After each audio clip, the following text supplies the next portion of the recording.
Prazer, meu nome é Alice, eu sou aluno Gabriel do segundo ano e eu tenho 16 anos. Prazer, meu nome é William, eu tenho 16 anos, estou no primeiro ensino médio. Estamos aqui com o professor doutorando Eduardo Carvalho, que é especializado na perícia, e a gente já vai começar com umas perguntinhas. E eu queria saber, por que o senhor escolheu o perito criminal, essa paixão veio desde cedo? Na realidade, William e Alice, a escolha ela se deu como se fosse um acidente, na verdade. Eu estava me preparando para o concurso para a PRF, depois que eu terminei o curso de biologia, e fiquei um tempinho fora do estado, aqui de Mato Grosso do Sul. Eu fui fazer meu mestrado, e quando eu retornei, e era o meu sonho me tornar professor universitário, as portas estavam fechadas. E eu resolvi me preparar para concurso. E o que estava sendo oportunizado na época era o concurso para a Polícia Rodoviária Federal. Em 2002, não tínhamos os celulares com tanta rede social e essas informações correndo muito rápido, então a gente acabava despachando documentos nos correios. Os correios ainda eram muito utilizados. E quando eu despachei uma correspondência, eu olhei para o quadro mural e vi um edital para concurso para perito. E eu nunca tinha ouvido falar sobre perícia criminal. E eu pensei comigo, bom, eu vou olhar no quadro de vagas, se tiver vagas para biólogo, eu vou me inscrever. E tinha vaga para biólogo, fiz a inscrição ali no correio mesmo, como já vinha me preparando para outros concursos, eu estava, de uma certa forma, tranquilo, atualizado e preparado para fazer a prova. E foi o que aconteceu. A paixão pela perícia veio depois, veio durante a minha formação na academia de polícia, né? Então eu fiz um curso de polícia civil para peritos criminais. Então ali começou a paixão pela perícia, onde eu já estou há quase 20 anos. Entendi. Então, a gente deu uma leve pesquisada, né? Por isso que o senhor, você tem esse concurso de... Concurso não, você fez essa área de biologia e a gente queria saber mais... Oh, meu Deus do céu. Desculpa, vamos começar de novo, por favor. Voltando aqui, desculpa, professor. É um bate-papo, William. É um bate-papo. Tô meio nervoso aqui. Fica tranquilo. Então, esse lado mais voltado para a biologia são as partes mais dos DNAs, né? Dos que a gente vê muito em séries, em filmes, que são as pegadas nas armas. A gente queria saber se é mais voltada para essa área mesmo. Porque a gente vê muito em filme, em série, esses crimes perfeitos, né? E a gente queria saber se é assim mesmo. Na realidade, os chamados enlatados norte-americanos, que são aqueles filmes hollywoodianos, eles trazem uma série de mensagens para o mundo, né? São os melhores, têm a melhor tecnologia, né? Eles passam essa ideia para o mundo e vira praticamente um produto, né? Então, quer queira ou não, nós utilizamos tecnologia norte-americana para os insumos de obtenção de perfis genéticos pelo DNA, para identificar criminosos. Então, parte do que a gente vê nos seriados, a gente tem aqui no Brasil. É óbvio que cada unidade da federação tem a sua realidade. Então, nós não temos tudo aquilo que eles mostram, mas nós temos alguma coisa. Então, em relação ao DNA, eu fiz o meu primeiro mestrado em biologia celular e molecular. Então, desde 2003, janeiro de 2003, quando eu tomei posse como funcionário público estadual, perito de carreira, eu estava numa cidade vizinha, chamada Dourados, que é a segunda maior cidade do estado, e por interesse da administração me trouxeram para Campo Grande, a fazer funcionar o laboratório de DNA. Então eu, junto com mais duas colegas, nós trabalhamos dentro desse laboratório, trabalhamos com identificação de vínculo genético, né?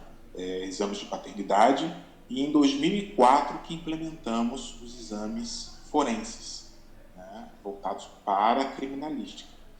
Então, a minha formação em biologia e com esse mestrado em biologia molecular me oportunizou em estar na capital e contribuir com os colegas da perícia à época para fazer funcionar o laboratório. Existem outras áreas também da perícia que não o DNA, que são importantes também, né? Então, de acordo com o interesse do governo e com as condições dadas por esse governo federal, ele acaba dando instrumentos, oferecendo cursos de formação para que os peritos possam, então, evoluir numa determinada área. Então, infelizmente, não temos a mesma lógica em todas as áreas da criminalística. Então, tem algumas áreas que são mais avançadas do que outras por conta do interesse mesmo governamental. Entendi. O senhor podia apontar algumas áreas, porque a gente tem muitos alunos que querem fazer a perícia, querem fazer áreas mais voltadas para a polícia, como a Alice, que ela também quer ser uma perita, quer fazer parte dessa área da polícia. A gente queria saber mais um pouquinho sobre essas áreas da perícia. A gente queria saber se existem muitas, quais são os mercados, essas coisas. Certo. Quando se fala em perícia, ela é bem abrangente, tá? A perícia ela existe, principalmente no Brasil, por força de lei. Então, nós temos a perícia no âmbito do direito civil e temos a perícia no âmbito do direito criminal ou direito penal, tá? Quem pode ser perito? Pode ser perito todas as pessoas que tenham curso superior e que esse curso superior seja de interesse daquela demanda do juízo ou da parte, se for na área civil, no âmbito civil. Se for no âmbito criminal, precisa fazer um concurso de provas ou de provas e títulos. O que são esses títulos? Uma especialização, um mestrado, um doutorado.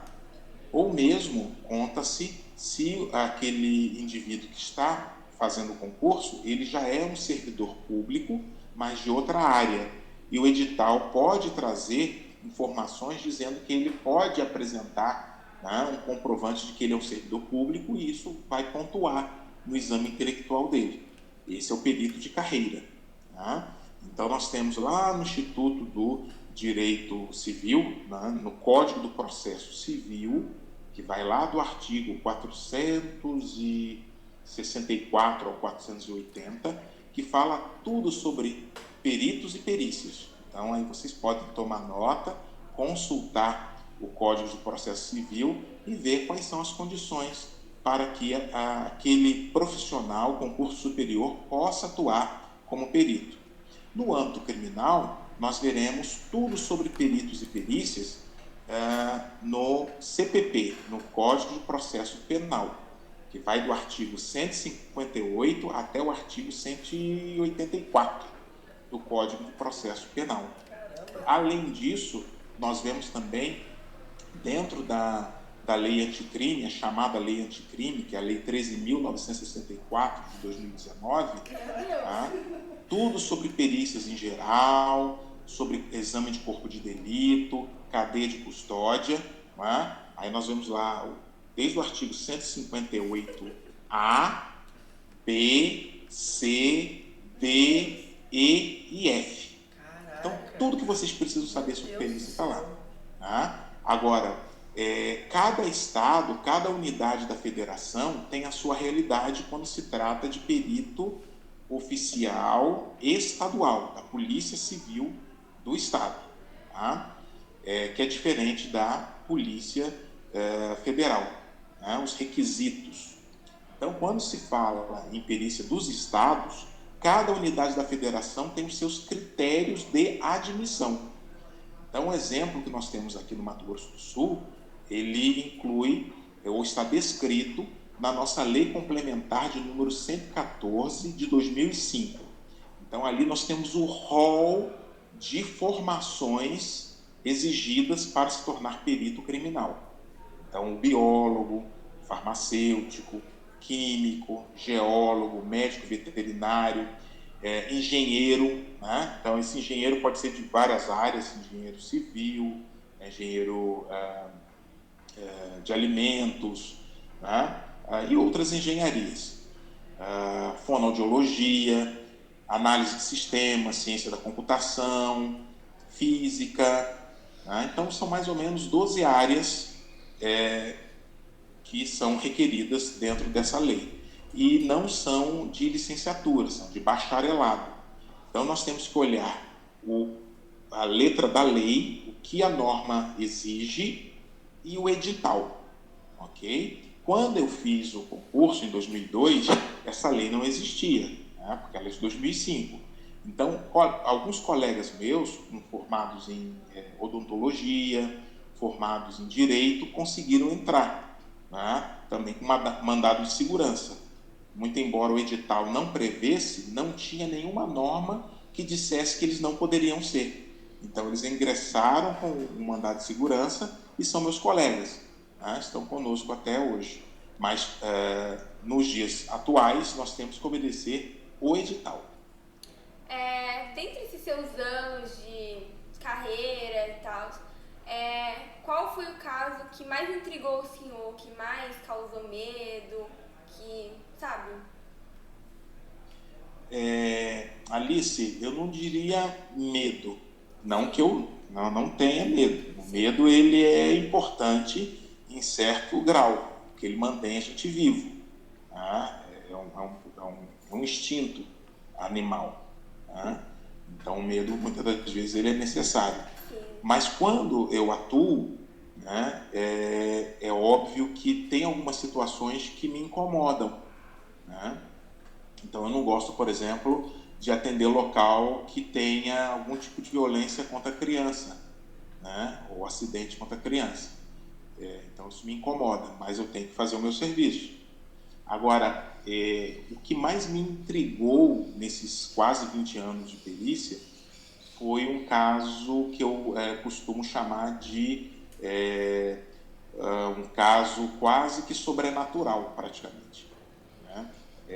Teve uma ocorrência de um achado de cadáver, né? Um corpo boiando num córrego aqui de Campo Grande, e esse córrego ele estava assoreado, tá? Então tinha pouca lâmina d'água, né? E no entorno muita areia.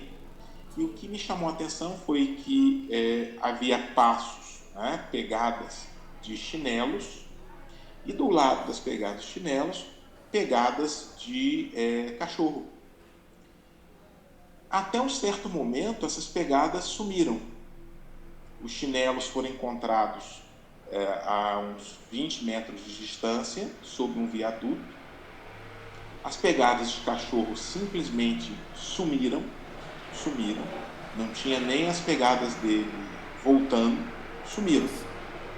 E tinha sinais de arrastamento, como se a vítima, né, tivesse lutado com alguém. Ela estava tentando se proteger de alguém que a pegou pelas pernas e arrastou por vários locais ali daquela região. E tinham marcas também dos dedos enfincados na areia, com marcas de arrastamento, ou seja, a vítima tentando evitar que fosse arrastada. Só que não havia nenhuma outra pegada da pessoa ou da coisa que arrastou essa vítima.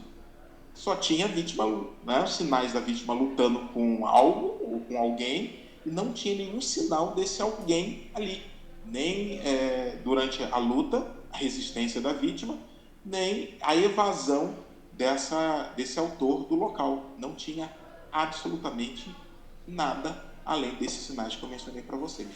Então, eu até hoje, né, considero um local sobrenatural, né, que não tinha explicação lógica. Então, exatamente. Como você tocou nesse assunto dos casos e tal, eu queria saber se existe algum caso perfeito, algum caso que foi 100%. Vocês chegaram lá, investigaram e, assim, bateram 100% na porta, se existe. Porque muitos desses seriados que eu citei algum momento atrás, é sempre assim, sempre a mesma coisa. Eles começam a investigar, aí tem uma trama, eles não conseguem, passam por perrengue e no final, bum, acha tudo, é o crime perfeito. E a gente queria saber do senhor, professor, se é assim mesmo, se existe algum caso perfeito, se você já acompanhou algum caso perfeito. Muito bem, só perguntas pertinentes, né? Muito inteligentes. Parabéns para vocês. Muito obrigado, eu que agradeço.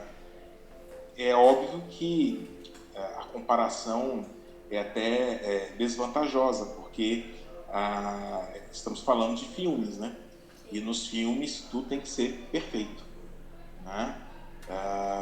Tem o humor, na Idade Média tinha os teatros, né? E tinha os humoristas e tinha as tragédias, né? As tragédias tinham um final infeliz e no humor tinha um final feliz, né? Então, geralmente nos filmes, né, em específico, né, no CSI Miami, CSI New York, né, são finais felizes, né? Conseguem resolver os casos. Na vida real é um pouquinho diferente, né?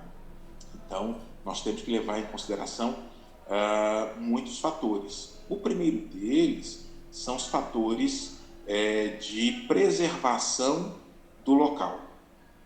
E isso, obviamente, tem uma dificuldade, uma barreira cultural. Então, o ser humano, naturalmente, ele é curioso. Então, quando ocorre algum acidente, algum evento, né, algum fato, o ser humano tem a curiosidade de querer saber o que aconteceu. Então, geralmente as pessoas se deslocam para o local, pisam, né, ficam ali em volta, mexem tudo. Então, já não alcançamos o 100%. Deixamos de atingir o 100%.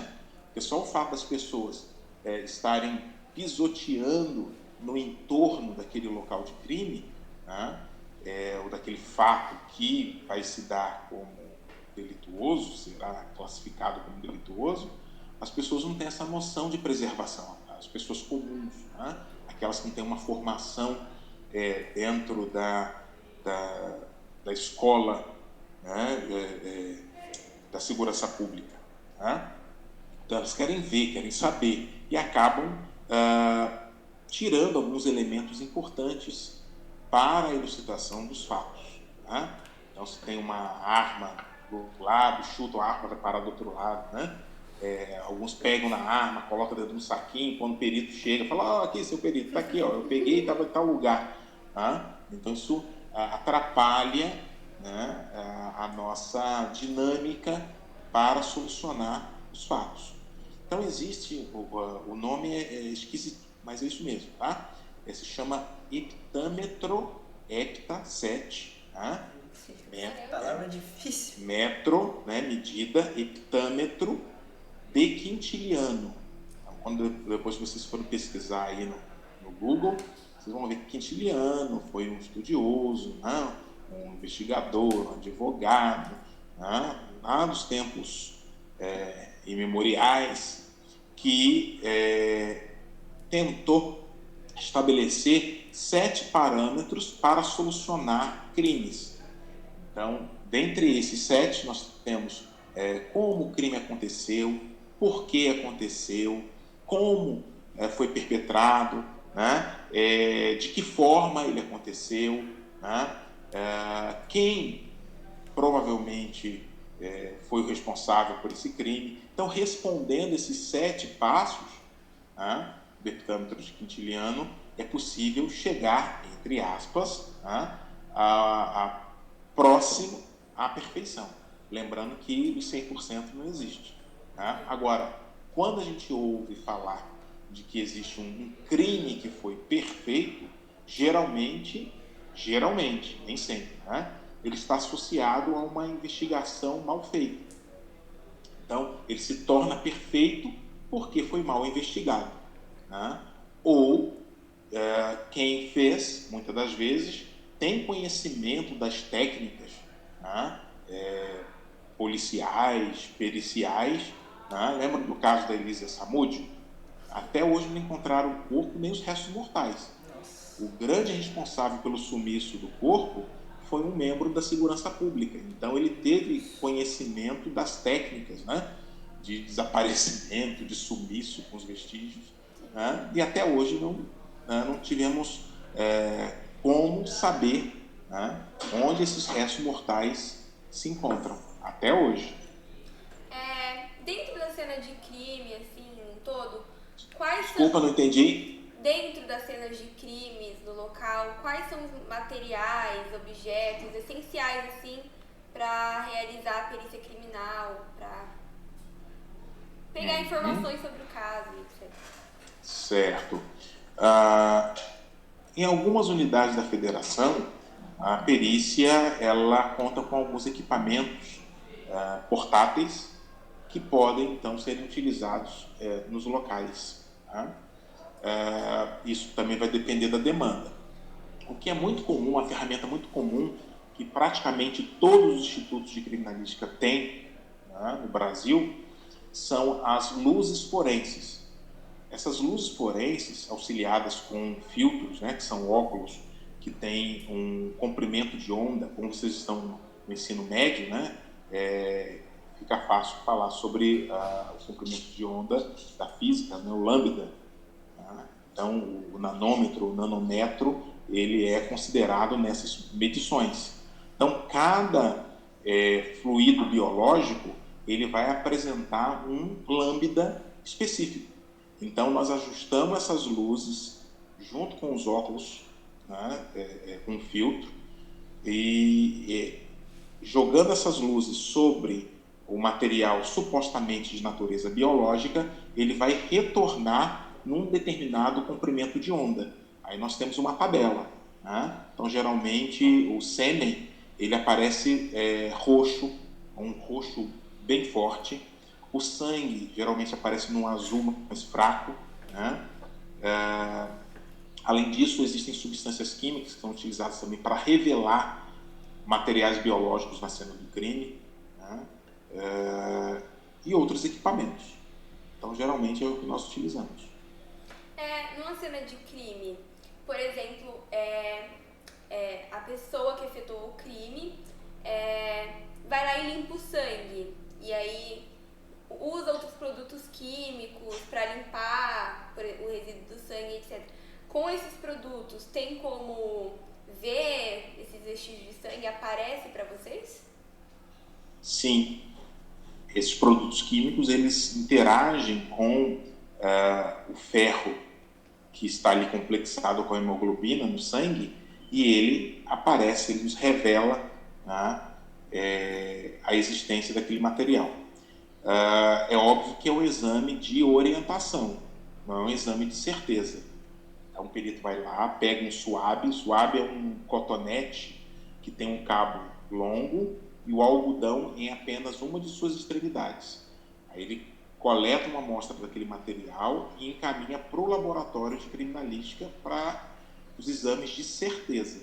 Aí o perito vai dizer se aquele sangue, se aquele material biológico é sangue e se esse sangue é de natureza humana ou não.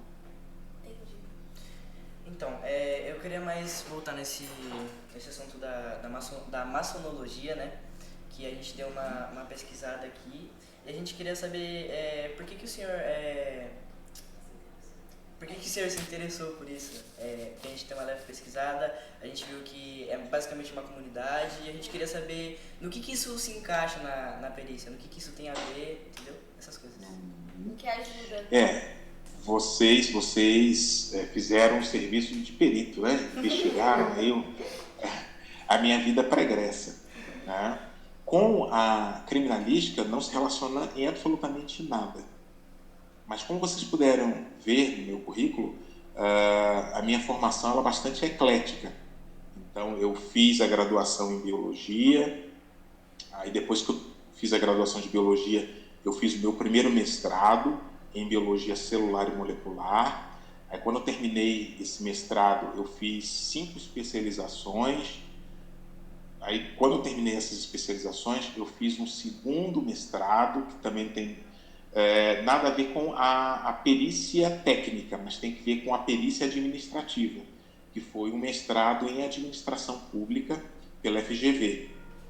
Aí, quando eu terminei, eu fiz mais alguns outros cursos e agora estou fazendo um doutorado na área de ensino de ciências naturais.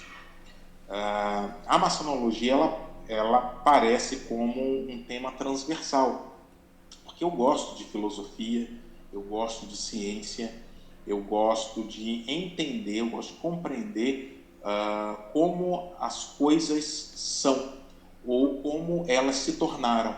E tudo isso tem fundamento. Então, quando a gente pensa algo, na realidade, não tem nada muito novo, né? A gente acaba repetindo o que pessoas que nos antecederam, há 100, 200 anos atrás, já pensaram e escreveram isso, consignaram isso numa determinada obra, né? Então, são formas de conhecer o mundo. A gente conhece o mundo por meio... o ser humano, né? Tenta conhecer o universo, tenta conhecer o mundo por meio do misticismo, né? Por meio do empirismo, por meio da filosofia, por meio da ciência.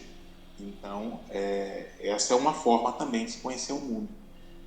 A palavra que eu vou utilizar pode ser nova para vocês, mas ela é muito utilizada. E aí vocês vão depois poder consultar também.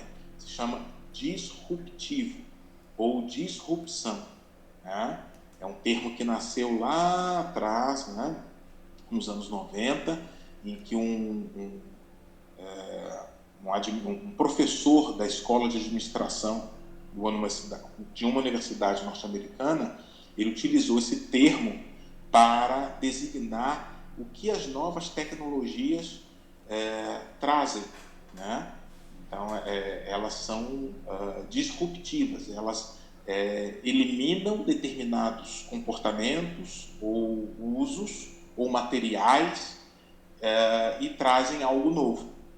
Então, por exemplo, hoje são poucas as pessoas que não têm Netflix, certo? Certo. Então, o Netflix e os filmes que vocês chamam de... Um exemplo maior seria o Netflix mesmo, tá? Acabou extinguindo aquelas videolocadoras. Hoje não existem mais. Ninguém vai numa videolocadora pegar uma fita, 2 fitas, né? Se isso é da época de vocês, né? Vocês se lembram disso? Então, com a vinda desses streams também, né? Acabou extinguindo o que eu, né? E os nossos pais aí, e amigos da mesma época, tínhamos como poder assistir filmes, né? Lançamentos de filmes. Você ia até a locadora, pegava a fita, levava para casa e assistia. Hoje você não precisa mais fazer isso, né? Então, isso serve para o conhecimento também.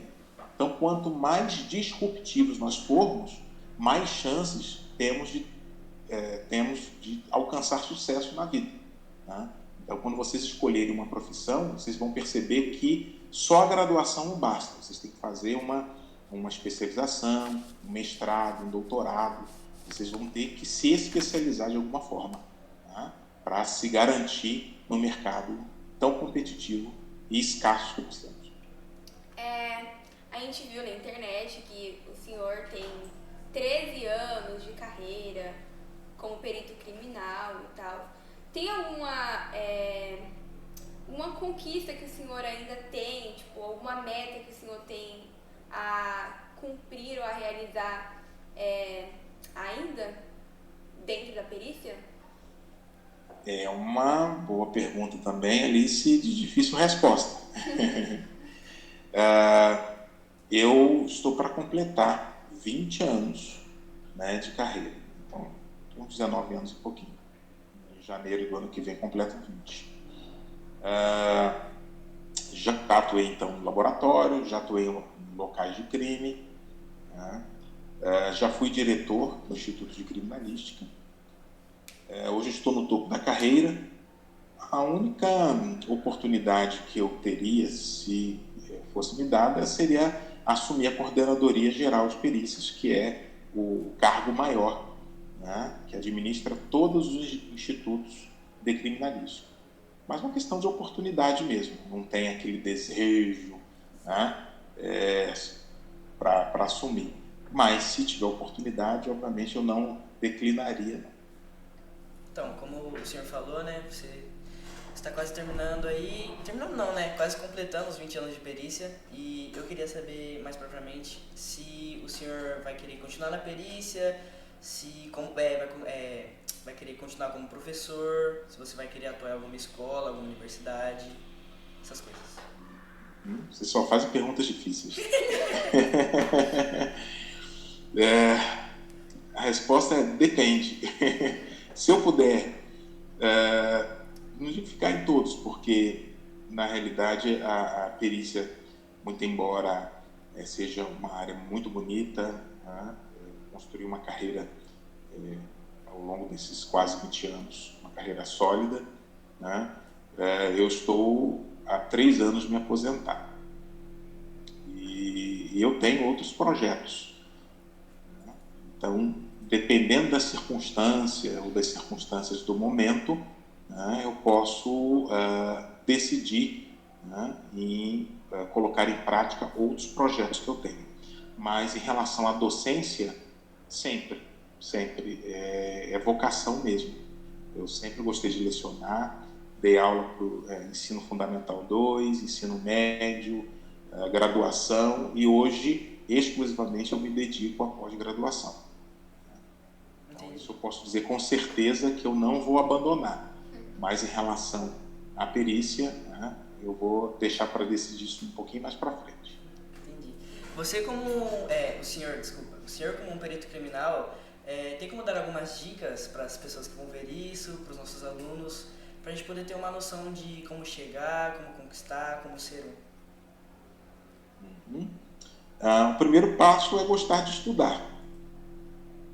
Então, independentemente da perícia, né, que exige estudo constante, né, se você quiser ascender tanto socialmente quanto profissionalmente, o caminho é o estudo.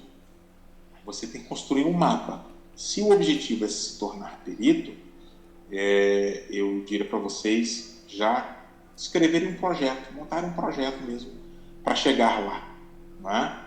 Então, eu quero ser perito. Você quer ser perito oficial? Então, para ser perito oficial, você precisa se preparar para um concurso de provas ou de provas e títulos. Você quer ser um perito no âmbito estadual ou no âmbito federal?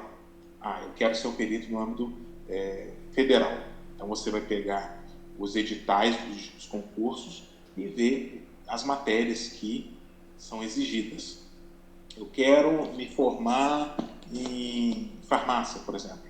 Bom, então, no âmbito federal, eles incluem nos editais a formação em farmácia? Inclui, beleza, então vou me preparar para isso. E no âmbito estadual também, né? Mas se você decidir fazer o concurso para o âmbito estadual, aí você tem que verificar em quais unidades da federação aceitam aquela formação. Então, por exemplo, se você quer fazer a graduação em biomedicina, aqui no Mato Grosso do Sul não há previsão legal para o biomédico, mas existem outras unidades da federação. O que me move é o salário, não necessariamente a carreira, ou ambos. Então, aí você vai comparar os salários das unidades da federação. Se for perito federal, o salário é o mesmo no Brasil inteiro. Se for perito estadual, os salários são diferentes, vai depender da unidade da federação. Você vai fazer essa pesquisa também, qual estado que melhor remunera o seu profissional. Então, vocês vão montar um projeto de carreira, né? E vão se preparando para isso, passo a passo, passo a passo. Então, vocês vão ganhar tempo. Muitas das vezes, o jovem, né, não tem essa visão, né, do que realmente quer, alguns, né, do que realmente querem, e perdem muito tempo. Aí faz uma graduação que não é aquilo que ele esperava, né? ou é o pai e a mãe que queria que ele fizesse, mas ele queria fazer uma outra graduação e acaba, né, se desiludindo e perdendo tempo, né? Então aproveitem que vocês acabam ingressando muitos jovens hoje no ensino superior, né, para poder ganhar tempo e iniciar, né, na carreira profissional cedo. O que te move, o que faz o senhor completar esses 20 anos da perícia criminal, que fez o senhor criar toda essa paixão pela perícia criminal para completar esses 20 anos e continuar? Como eu sou servidor público há muito tempo, posso dizer para vocês que essa responsabilidade e o cuidado pela coisa pública, né? Porque ela é de todos.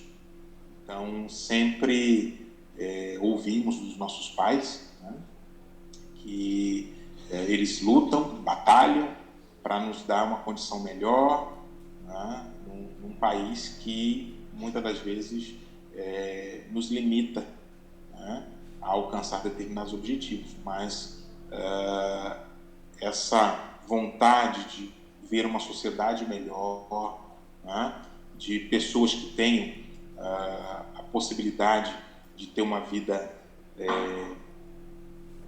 boa, uma vida plena, né, é o que me move. Então, um pouquinho da minha contribuição para a sociedade. Né? A gente não vai resolver o problema da humanidade, mas aquele pouquinho que a gente pode fazer, né, que é o nosso melhor, né, é o que me move, é o que me faz, né, permanecer nesse tempo, né, continuar como servidor público na área de segurança pública para entregar um serviço de boa qualidade para a sociedade, porque o nosso salário é pago por vocês, né? Então nós temos que entregar um serviço de boa qualidade para vocês também. Então é isso que me move. Exatamente. E eu queria saber se o senhor tem mais algo a falar, porque a gente está quase para terminar, estamos nos momentos finais, e eu de imediato já queria agradecer pelo senhor dar essa atenção pra gente. Foi um negócio muito gostoso, passou muito rápido e eu queria agradecer pelo senhor. E eu queria saber se você tem mais algo a falar pra gente. Algumas dicas, essas coisas. A dica maior é essa.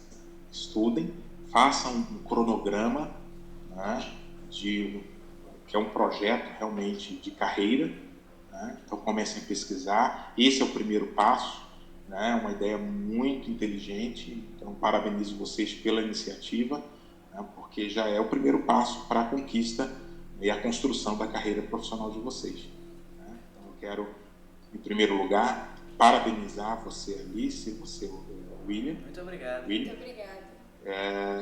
Eu quero agradecer ao professor Vinícius, né, que foi meu aluno aqui e fez essa ponte com vocês.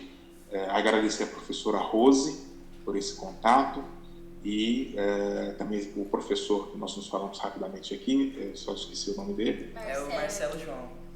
Marcelo, também deixar meu abraço, né? Agradecer pela oportunidade, me coloco à disposição. Eu espero que tenha atendido às expectativas de vocês, tá bom? Com certeza. Mas estou à disposição para em qualquer outro momento poder atendê-los também. Muito obrigado. Muito obrigada. Foi uma grande honra conversar com o senhor. A honra é recíproca.